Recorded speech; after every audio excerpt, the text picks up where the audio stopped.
Hello, everybody. Welcome to another episode of The Comic Source. I'm your host, Jace. Really excited today. I have a couple of creators here to talk about a project, independent book, fascinating ideas, really out there. It's called Essentials, and I have the two writers joining me today. Luke Arnold, who you may recognize from his turn on Black Sails as Long John Silver. But what you might not know is he's an author in his own right. He's written books. He also played Michael Hutchins in Excess, a very acclaimed role. And then also we have a writer that comes from the world of TV animation. Writer-producer Chris Doc Wyatt is joining us as well. So, gentlemen, thanks so much for taking the time. Welcome to the show. Thank you for having us. Yeah, thank you so much. This is great. Excited to be here. Yeah, this book completely blew me away. It's one of those things where you hear the elevator pitch and you think, well, how could that possibly work? Could it be as weird as it sounds? Turns out it's even weirder, but it is it's so relevant, right? It's something that I think everybody can relate to in terms of existence, what's real, what's not. It touches on ideas of grief and independence and freedom. And I want to kind of get into all that, but let me throw it over to you first, Luke. Give the elevator pitch. How would you explain this to a fan that comes up, maybe somebody that knows you from your acting career, and they hear, hey, I heard you wrote a comic book. I heard you wrote a graphic novel. What's it about? What's your answer going to be? So what is it about? It's about a lot. But the basic plot is that our dimension has collided with another. And this anomaly means that objective reality has become untethered. When this happens, a bunch of people die, and those that survive are now trapped in their own subjective reality, where what they believe, what they fear, what they think starts manifesting. And there was one scientist, Harris Pax, who foresaw this occurrence, and he built a suit that would protect him from this. And so now he is teamed up with one of the beings from the other dimension, and together they are traveling into these subjective realities. And their goal is to try and convince the people inside to give up their own individual world and come back to the real. And soon discovers that is easier said than done. And one of the joys of the book is that we do have a different artist working on each of the objective realities. So as we bounce between worlds, we have an incredible array of amazing artists.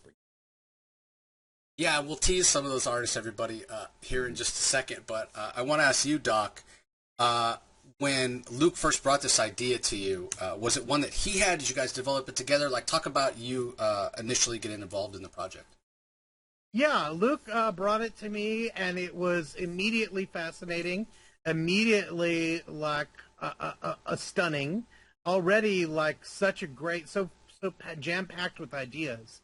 And then we just started riffing on it together, riffing on like where it could go and what would be next, and then next, and then next, and pretty soon it blew up into a story so big we didn't think there'd be a publisher who would give us the running room to tell it, and we were wrong. Yeah, and that's the thing. It's such a balance of being fun and weird, but also, like I said, relevant, because like you were saying, Luke, if it's subjective reality, if it's things that matter to me or things I believe, whether those are terrible things or good things, things that make me happy, things that make me sad, or what have you, there becomes a relatability. But I would think as a creator, was it kind of tough to like narrow it down? Like, I mean, because really the world's your oyster, right? You could go any direction with this. Was that tough to kind of, okay, where do we want to go with this? It is, and I'm sure that like some of the worlds that we left on the kind of editing room floor still hurt, and still, like going like, oh, we cram this back in. Bring that back, or maybe that's a whole graphic novel of its own. We really, because we could do anything, we had such fun writing this, editing this. And, Doc already has worked on so many worlds and created so many worlds that, like, it was just so fun in that partnership. I'm going like, all right, well, what could a world be, and what does it, and what we really had to narrow it down to is, it's what would be not only most visually interesting, but, of course, we've got, our lead characters who are on their journey, their real discovery of, while they're trying to save humanity, what's really going on is they're on their own quest to work out what life worth living to them, and that balance of surviving versus living and what that really means. And that's kind of at the heart of it. So the ones that, that made the book were the ones that were best explained. And where we're in a few pages, because you're trying to fit all these worlds into, one 140-something page book, that in this time would be an exciting journey, but also could hopefully be the most profound reflection of characters. Yeah, we mentioned what fantastic art is on the book, and I promise everybody we are going to tell you who the artists are here in just a second. But before we do that, Doc, I wanted to ask you about how you feel about the medium of comics, right? Obviously coming from TV animation, that does allow you a little more than live action. I mean, I know we have CGI, and that can do a lot of things that we previously weren't able to do. But this is just a story and an idea, I think, that suits the medium of comics way more than anything, right? Because there is no budget, really, in terms of special effects and that sort of thing. So can you talk a little bit about this being kind of the perfect type of story for this medium? Yeah, I agree 100%. I mean, I think part of it is the fact that to make this a film and television with all the different worlds and all the different assets that you would have to create, it would be prohibitively expensive. But beyond just that, I feel like comics as a medium have both the advantage of paneled storytelling that really brings home this story to life. Meaning that, like, whenever you're telling a story in sequential art, you get to choose the crystallized moments that you present the story in, right? As opposed to a film and TV where it's running. Like, what if you've ever watched TV and then hit pause and you've frozen a moment and like the actors like looking awkward or like, oh, or like it's like, eesh, that was a bad freeze frame for them. There's no bad freeze frames here. Right. When we think of stories in terms of panels, we are being able to crystallize, and especially something where we're hopping from world to world, and we need you to understand what exactly that world is in exactly that moment. Being able to control those panels. This is exactly what you see when you go into, the Temple of Human Achievement. You see exactly this. Not this shot, but this exact panel. And that helps us put together these worlds quickly. Because like you said, I mean, there's a lot of... every book has to do world building. Our essentials is kind of world building speed dating. And you've got to be able to make a cohesive story that is satisfying and easy to tell while pulling the wool out from under... the rug out from under your feet. Everyone, and hopefully also the wool from your eyes. We're both metaphors. But also doing it as quick as possible because of the speed and the pace of the story. Well, Luke, let me get your opinion on the world building, because here's the thing that's so interesting. Never read a book like this. It's almost world building in reverse to start. You're tearing down the world that we know, right, and then shoving us into all these really strange esoteric worlds. But also worlds that we have touchstones with, right? Whether it's zombies we know from Walking Dead, or a futuristic world we know from Battlestar Galactica or Star Trek, or that sort of thing. So that's a different way to really tell a story, deconstructing and then building up in a completely different way. But also, again, a lot of creative freedom, a lot of fun. Oh, hugely. And that was a real balancing act when we were starting, because we knew that this idea was weird. And, we've got to find a way to explore the mechanics here. There's with these two like merging dimensions, these subjective worlds, these bubble realities, and then it's even hard to explain now that in each of these bubble realities, there's an interdimensional being that's trying to convince the person inside to kill themselves. It's a very weird, wild idea. And so we knew to set up all these rules. And because it means that each of these worlds we go into, it's kind of a little mystery box of its own. That every time our heroes and the reader goes in, you're like, okay, whose reality is this? And you don't always. And also, like, there's an enemy entity here that's trying to manipulate this world.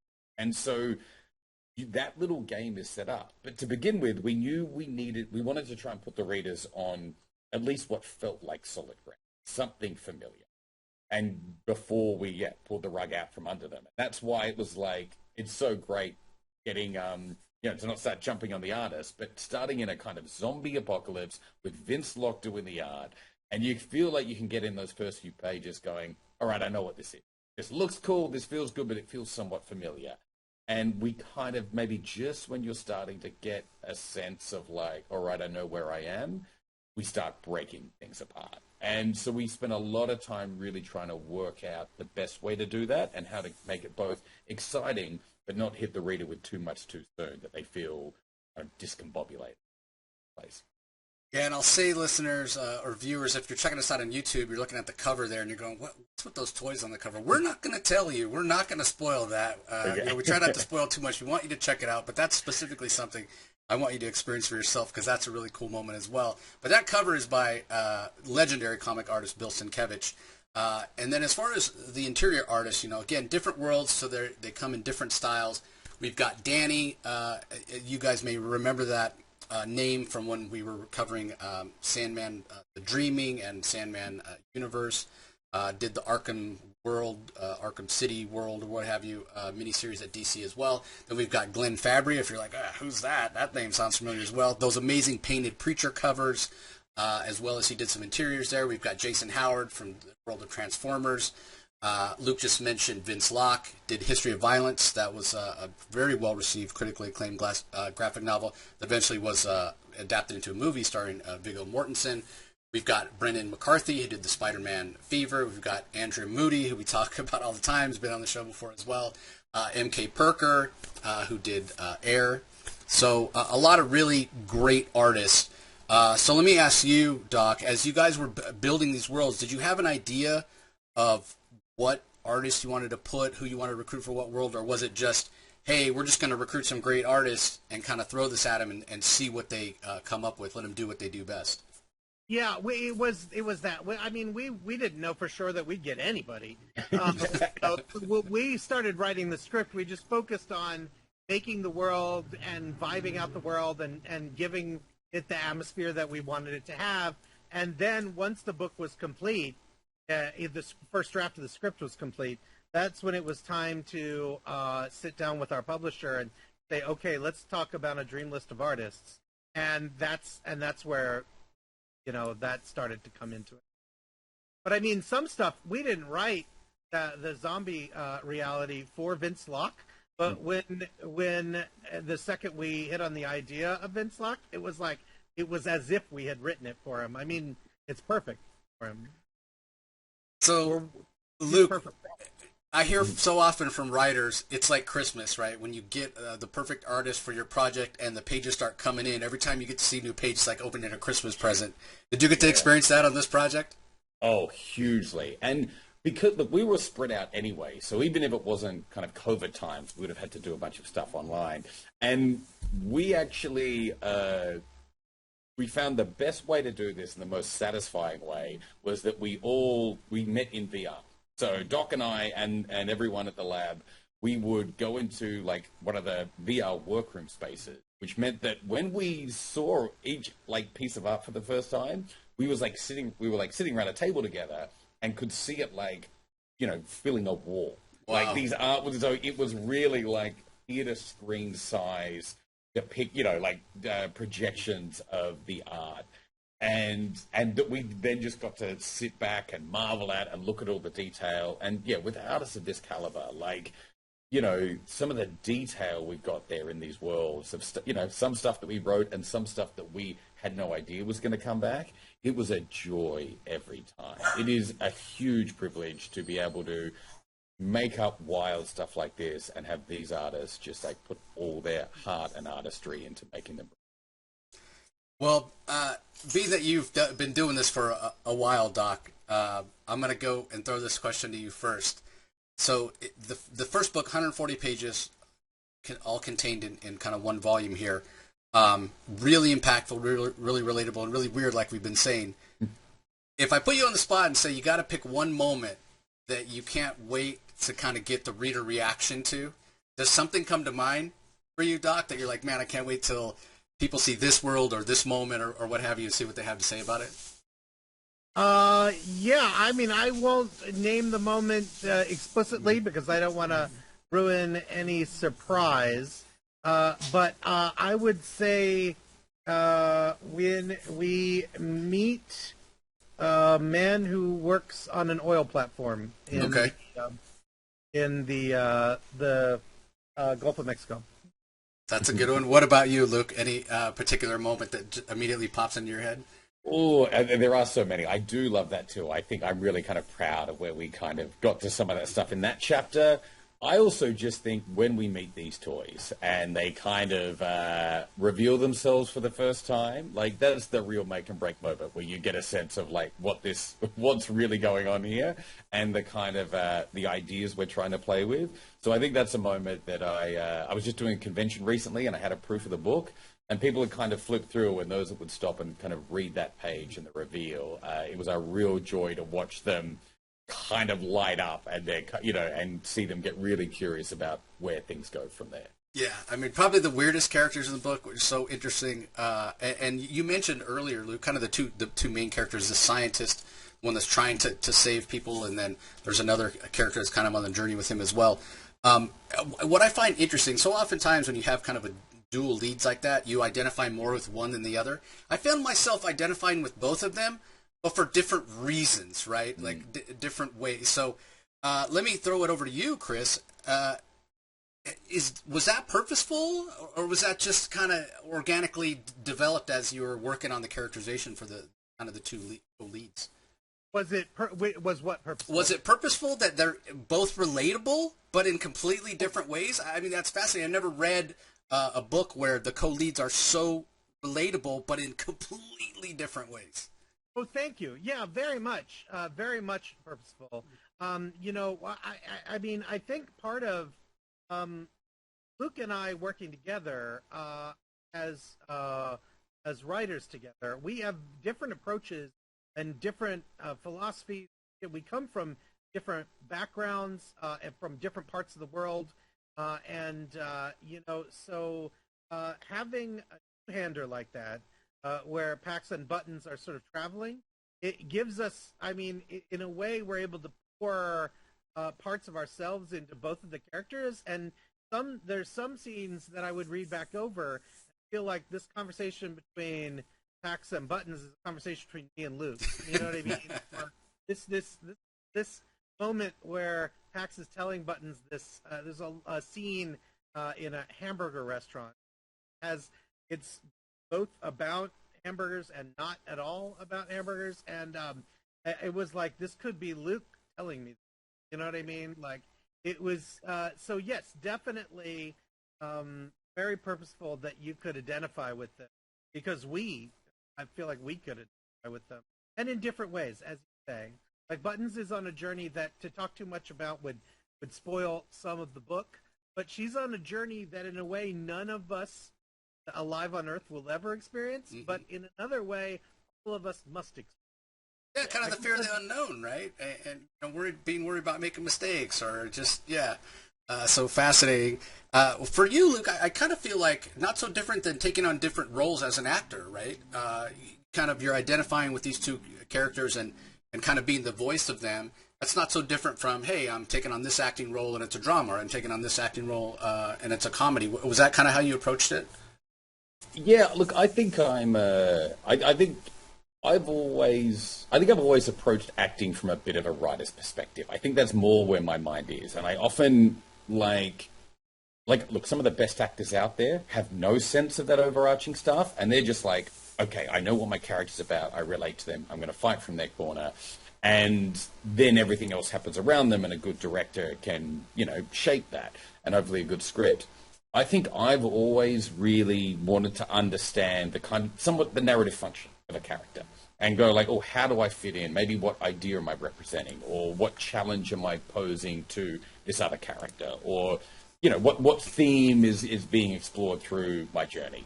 So I always like that writerly side of it. And so in this, I do think it's a bit of both, where you go, well, thematically, especially having, these two co-leads, they both have a spread, but they are both kind of these two ideas of what's important in life.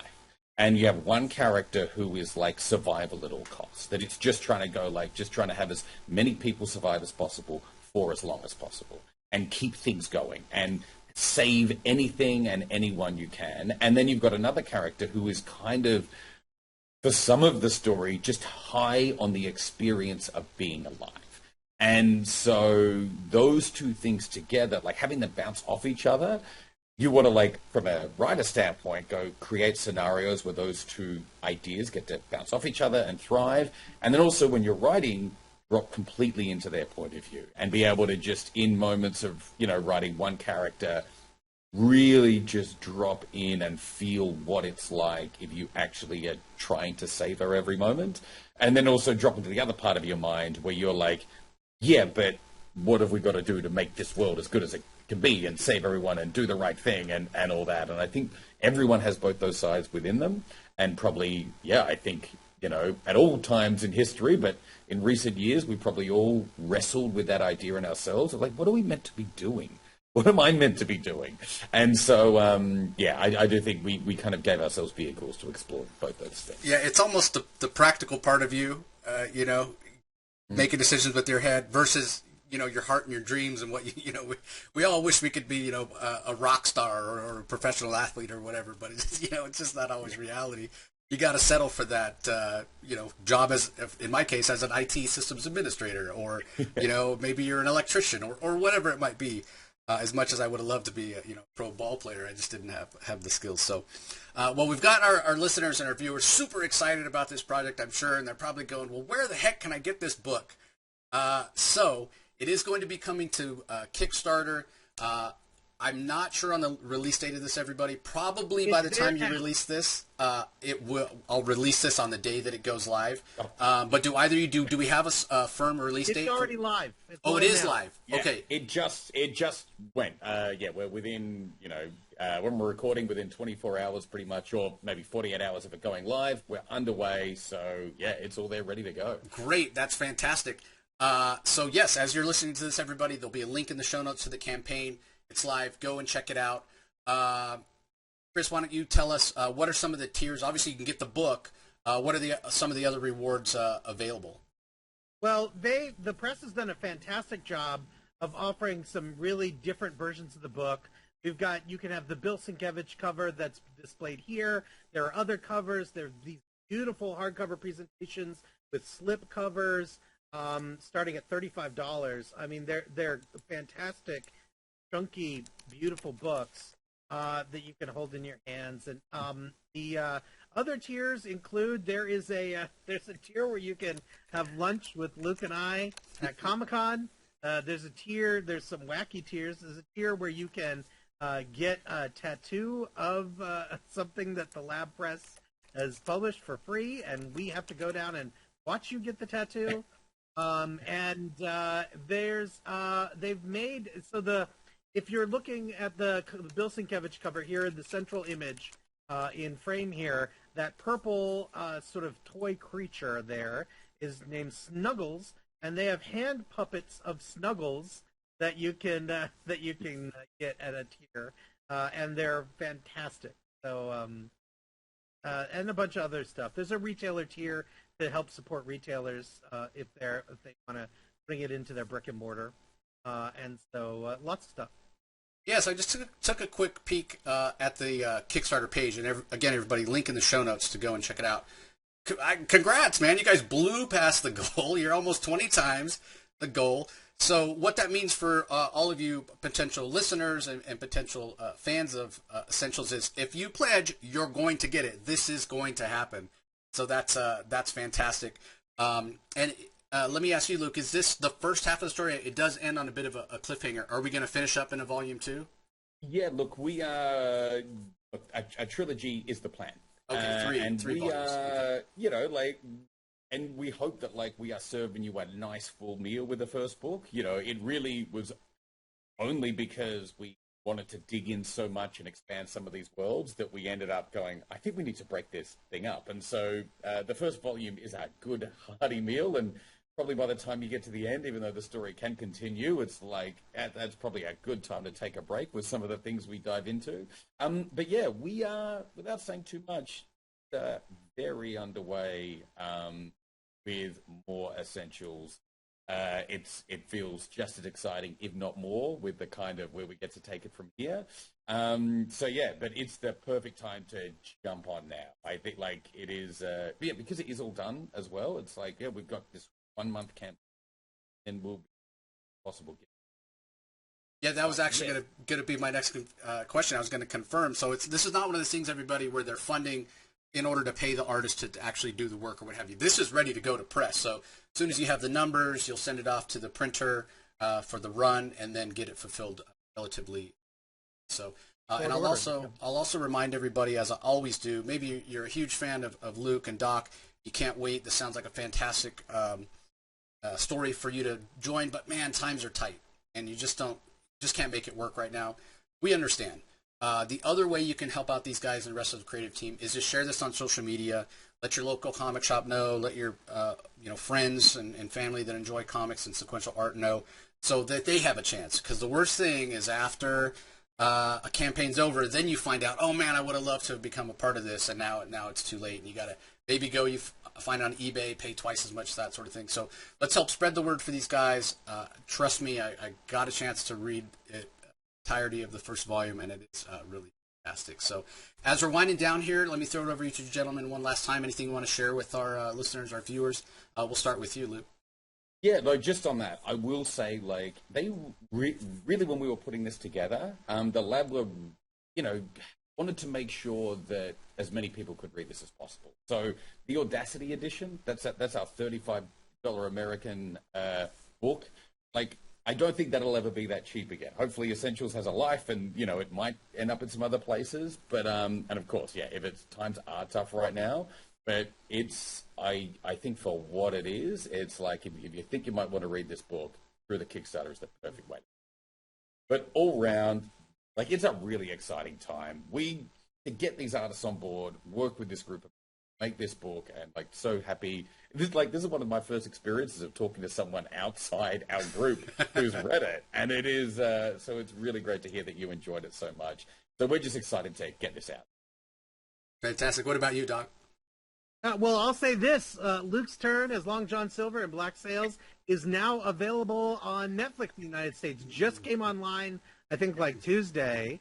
So if you want to check out Luke committing piracy, I recommend Black Sails on Netflix right away. Yeah, I definitely recommend it as well. Longtime listeners, viewers of the show will remember when I interviewed Toby Stevens, not about Black Sails, but about his Lost in Space role. So yeah, you get a chance to see Toby, you get a chance to see Luke, and it is a fantastic series. So that's going to do it for this episode, everybody. Remember, link in the show notes to go and check out the book. And I'll throw it over to you, gentlemen, one last time. We'll start with you, Doc.